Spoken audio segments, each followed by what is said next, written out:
shapes. Voltaire once said, if God did not exist, man would have to invent him. Life is so hard, and tolerance levels for human suffering so limited, that we will look for ways in which to find support, sometimes really eccentrically.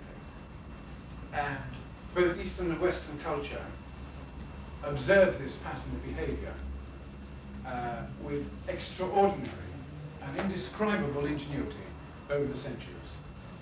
In England alone, there are over 800 different versions of Jesus, most of them called almost all of them less than 100 years old, and almost all of them American in origin. But people will become so passionately identified with a point of view that they will kill for it or die for it. And that when one looks at it impartially, one might find it tremendously difficult to identify with the 18th century Joanna Southcote, who believed she was having a Christ child and convinced 30,000 other people. And when the phantom pregnancy was at an end, there are all kinds of explanations for it. The capacity for human beings to believe absolutely anything and everything, particularly under stress, is infinite. And we have to be extremely careful about it. I wonder how many people in this room have, shall we say, very recently fallen passionately in love with somebody.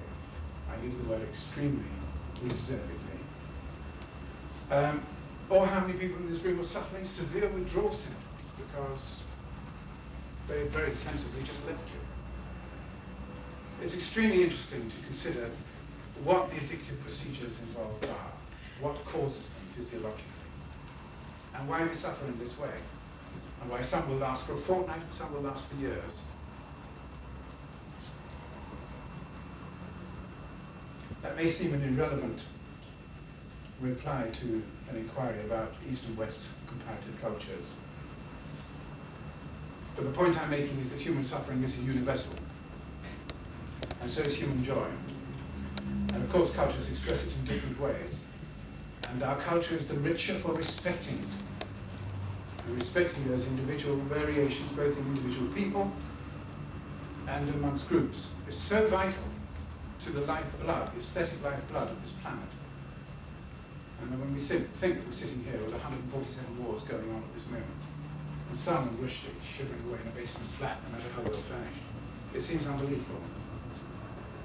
And that we know it will go on and on and on. And that the question of personal example is a very, very slow process as the tap drips on the stone. Any inquiries? Some gossip?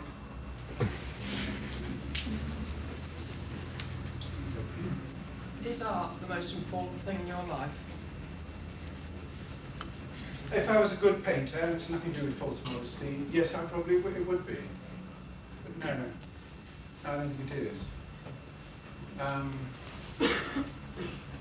The three forces in one's life tend to be a relationship with another human being, which I think is the least effective method of dealing with life, the most unsuccessful. But it's also the most popular. And nature's a tremendous spendthrift, in the same way as it takes a million years for a pigeon to know it's going to be run over by a taxi. So it takes the same amount of time for people to realize that relationships don't solve the problem of existence. The second method is to relate to nature and to the force of things. But as we live in an urban environment, now you're first acting cretin you come across, surrounded by screaming brats and living some squalid fuck-up, semi-alcoholic by the time I'm 40, you're not going to enjoy nature very much. And the third is art, in the broadest sense of the term, art experience. One could never kill it, one could never eliminate it, same way as you can't eliminate fascism, nor can you eliminate the passionate belief in truth. But I would not say that art was particularly important for me. As you get older, you get tired. You don't get cynical, as you're fool, but you certainly get ironic. And it's very difficult to take anything seriously. It's also very difficult to take anything personally. There are only 3 or 4 significant painters every century. It'd be nice if I thought one was one of them. And if I did think it, I'd surely I'd tell you. But I don't. What makes you continue to paint? What drives you to carry on? Oh, just habit.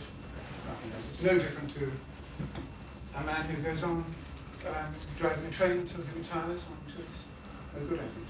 If I went blind, that would be the end of it. Habit, the vague notion that something might come out of it, but one never is able to define what it is. And I don't think it's any different for anybody else. Between thoughts of cups of tea and your next walk and whatever distraction you want, I don't think it's any different. The romantic notion of burning your last chair in the attic and being on fire and intense, and, the Van Gogh image. And that can happen when you're so isolated, so disconnected from your environment, that it's the last thing you hang on to make connection with the world. And we all know what happened to Van Gogh. And to really be on fire, to burn in one's own fire, to have the technique, the skill to create that fire in the first place, when so often it's a damp squid, or goes out before you've got close to it and warms yourself. That's educational. And I think that it must start with having that feeling about life itself, not about art or relationships, but the whole phenomenon, the extraordinary, astonishing phenomenon of existence. The mere fact that anything exists at all is inexplicable.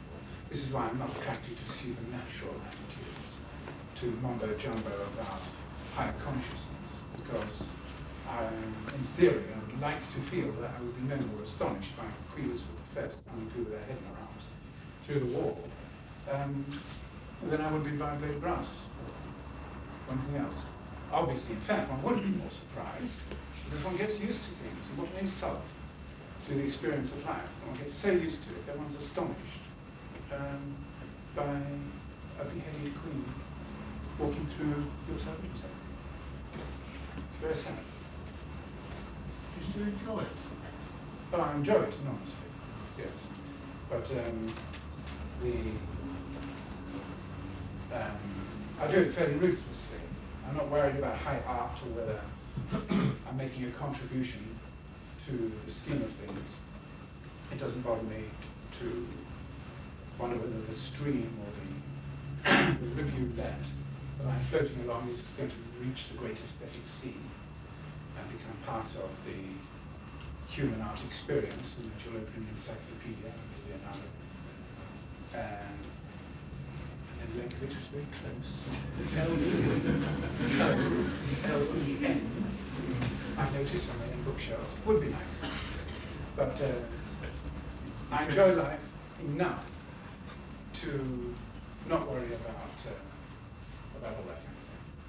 I really do enjoy it. And that's a skill in itself. There's no doubt, without being patronizing, we could all enjoy our lives so much more than we do. It is a skill. It's an ability. Obviously, if you make a nuisance of yourself, if you steal, if you get drunk and hit people, you make trouble for yourself. That's the law of the land. It's a bore, it's a nuisance, and you have fools that do it. You don't have to do it. You can enjoy your life. You've all got rooms, they could all be turned into creative centers. They could all be hives of activity. You could all be on fire all the time if you wanted to be. It's a matter of choice. Every now and then you are. Every single one of you. Whether it's a sideways glance at that girl in the pub, whether you're affected by particular music, or whatever it may be, thunderstorm. Every one of us, it's the nature of human perception.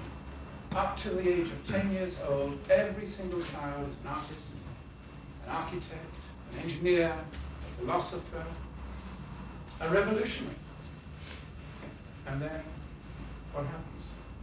They go to art school. Sometimes. But art schools are a facility. You have 20 members of staff or 10 members of staff. That's 200 years of creative experience that you can benefit from. That's 20 members of staff. 200 years. People complain about art schools. My goodness me, I've been to enough of them myself. But it's no use doing that. One should use the facilities and work hard. The most important thing is that your own premises, your flat, your room, should be your studio, should be your haven. It should be an exciting place to return to. Once you've left the boyfriend or the girlfriend, once you've left the boozing or whatever it is, it should be an exciting and interesting place to return to. If your screaming parents are downstairs, that's all right. It makes no difference. If you've got problems with your parents, get the hell out of there. They're miserable enough as it is. Why are we stuck with it? You don't have to do that. You don't have to do that. No reason why people should inflict misery on each other in that way. You just quietly go without a fuss. And if you're on the street for a while, that's all right. It's not a big deal. In England, it's no problem. It's really easy. You don't get social security, get this, that, and the other. Social security is a grant. They'll waste money on something else anyway. Do it and be creative, but work hard. It can be done by absolutely everybody in the room if you want to.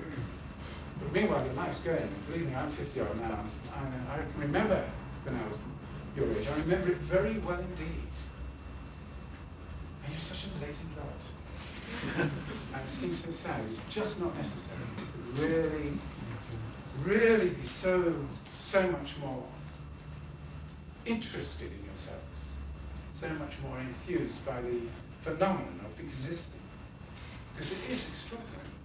Just break your pattern just for a moment.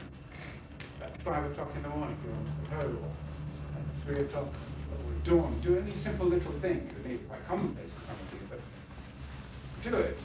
And it breaks the pattern. Where you're confronted by yourself. If you're in a safe, tidy relationship and you're scared to leave it, leave it. Leave it. Be on your own. It's enriching. It's important. You know, what doesn't kill you makes you stronger. It is important, and life can be constantly enriching all the time. There's no reason to be trapped in any way whatsoever by any other human being.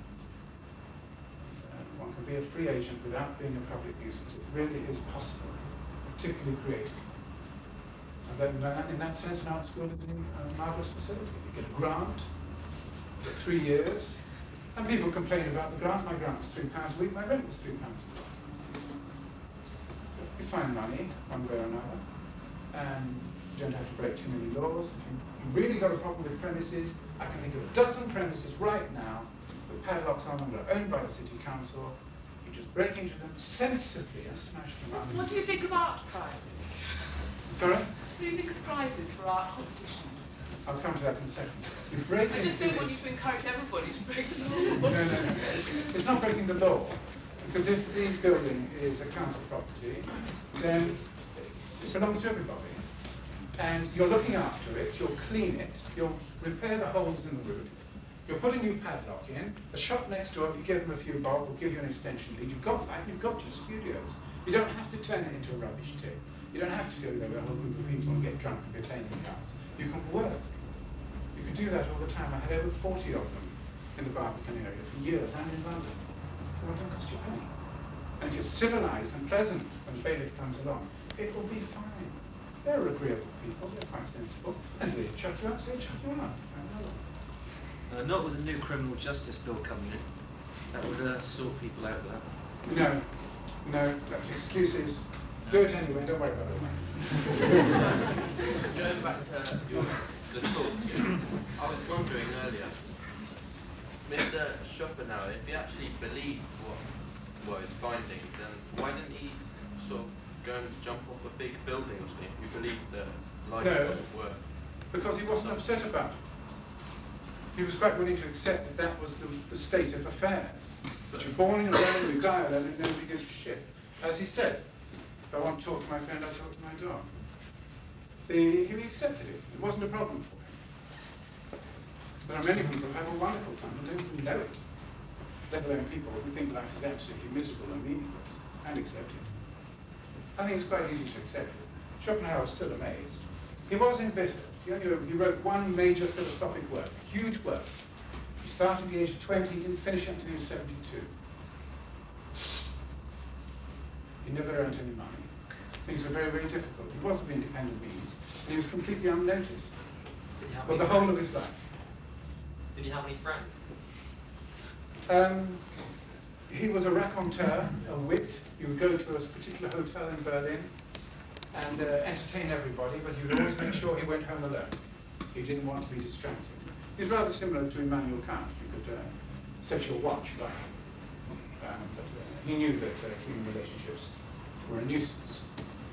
And, but he was enormously good company. Tremendously enjoyable company. One could do a great deal worse than spend an evening with Mr. Schopenhauer. Yeah, but you wouldn't let you, would you? He would have done, he loved it. As long as he could go home on his own. He just didn't want to live it. How can you explain the divide between the intellectual thought and your own life? Sorry, I'm just going to ask you to put that another way, because I'm not sure what you mean. Right, well, we deal with philosophy. We're talking about philosophy of aesthetics, Yes. and it relates to our life in some way or another. Right. But it doesn't relate because that chap doesn't jump off the building. Yes. So where's the... I don't think that philosophy should be treated as a quest for truth. I know philosophia, Greek words, means lover of truth. But that's what it means. It doesn't mean believer in it. It doesn't mean that you have to hold a point of view and live it. In fact, I'm rather unsympathetic to it. I think people get so emotionally identified with a point of view that they can behave terribly badly. They come kamikaze pilot or whatever.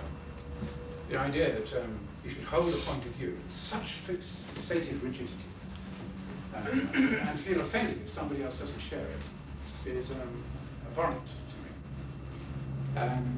So I don't think that one should treat philosophy as a problem-solving activity.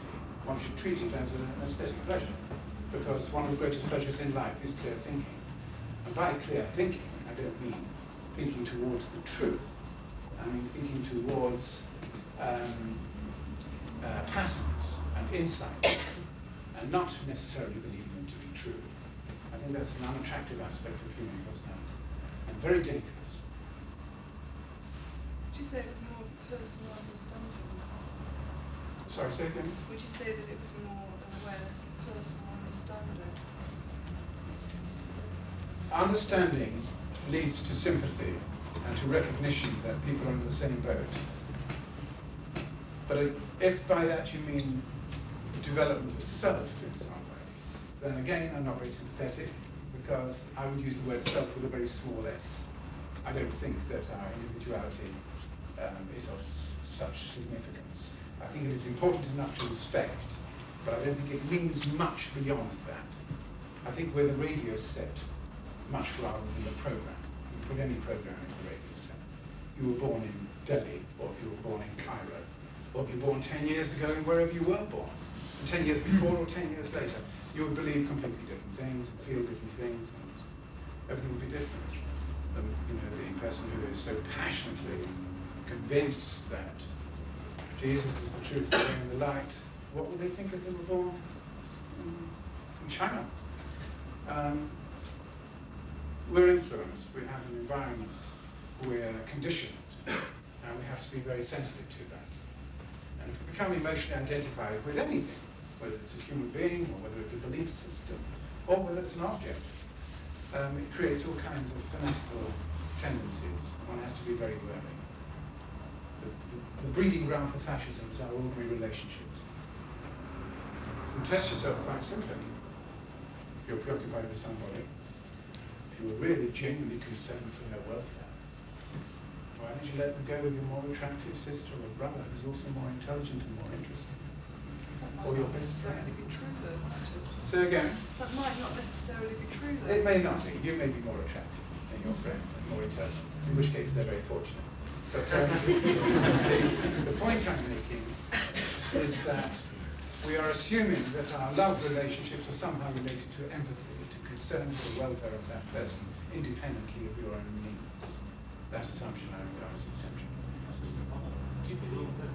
Part of it is survival, but it's survival in many cases towards misery. Inflicting ourselves upon other people for long periods of time, when neither are happy about it, or whether it's not a enriching experience, isn't a necessary cultural activity in our kind of culture. We don't have to do it. We can enrich our lives much more fully in other ways. We don't have to do that sort of thing. Do you believe it comes down to biology. Say that again. I believe that it comes down to biology. Do I believe it? Or do you? Do you? Oh, do I? I don't believe anything.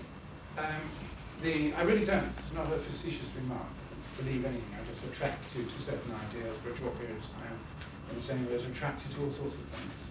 I don't see it in any other way, but I certainly don't believe anything. I'm sure biological issues come into it, but it's not my field. Wonderful, marvellous, magical, exciting area of inquiry, which I'm sure in the next 50 years will explode into areas that we can't even imagine. What do you think of the statement that's made, having seen your book collection and listened to you, that you're a writer who paints? Would you like to paint?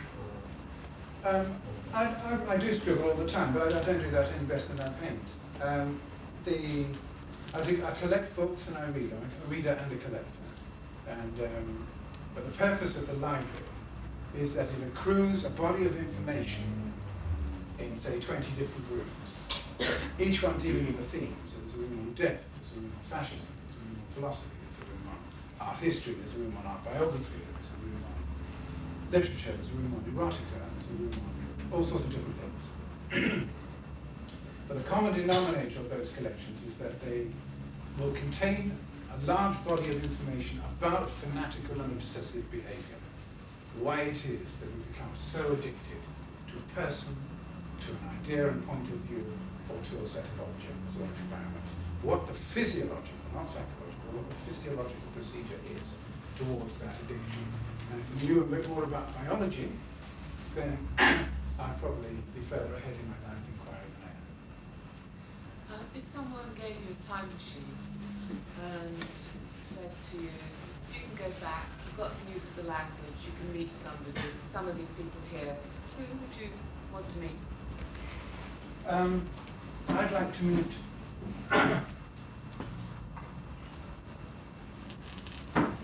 just about anybody. And we all do, otherwise we wouldn't enjoy Martin Chuzzlewit so much. Oh, it's marvellous. Watch it if you're not watching. Do watch it. Cracker's quite good on the other side, but Martin Chuzzlewit is incomparably better. Do watch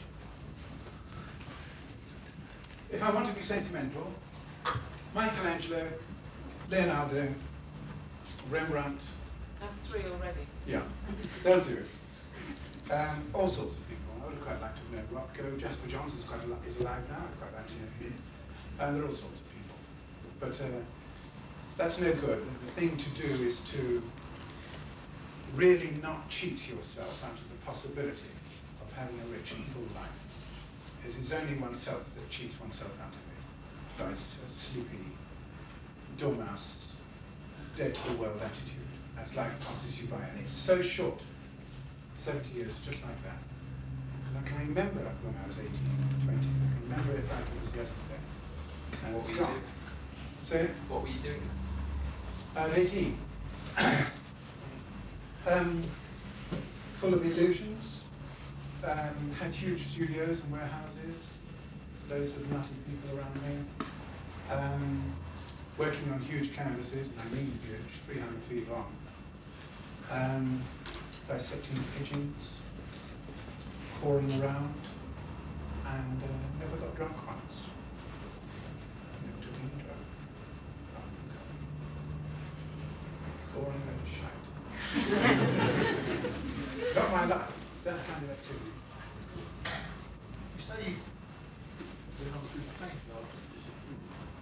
Well, yes, I mean, a lot of people do. Is it because you're comes easy to you? No. I'm a figurative and academic painter. No, extremely unpopular. And I'm not whining. I'll just point out that there was some sort of demonstration, I don't know much about it, just someone mentioned it to me, some students against the Turner Prize. Well, I'm very unsympathetic to that. And that doesn't make me reactionary. But I really do think the students had better things to demonstrate against. They should demonstrate against themselves. I mean, that would have been a very good outcome. We've all had banners with portraits of each other on them and complained about each other in some way or another. There is a kind of embarrassment about elitism, and it is so bloody silly, because whatever specialised is specialised. Science, all the sciences, mathematics, various forms of contemporary music, I mean serious contemporary music, are highly specialised. Why should we make a fuss about the visual arts being specialised? Or don't understand that, well, crap, and so on. Well, of course they don't understand it, and why should the person understand it? They made no effort to. If they did want to understand it, it would probably take them a few years, as any serious scientific inquiry takes a certain length of time. It seems extraordinary. But no one complains about the fact they don't understand the relativity. Oh, it's too complicated for me. So they should be able to understand art. I don't see why they should. Weren't they demonstrating against the selection of the art pieces? I bet they didn't understand a single word. No, they weren't what about the art itself. They were demonstrating against the selection process. About it. I wouldn't be too keen on that either. When you say the selection process, you mean the selection of artists? Of the artists to go forward to the Turner Prize, to the final four. Right. Well, the brief is quite clear, isn't it? Don't they say that that painter has had to be recognised, a British artist has had to be recognised internationally. They've had to be represented in the New York and the Venice Biennale in some way or another. There aren't many of them that are recognised that way. Very few. And there's few old fuddy-duddy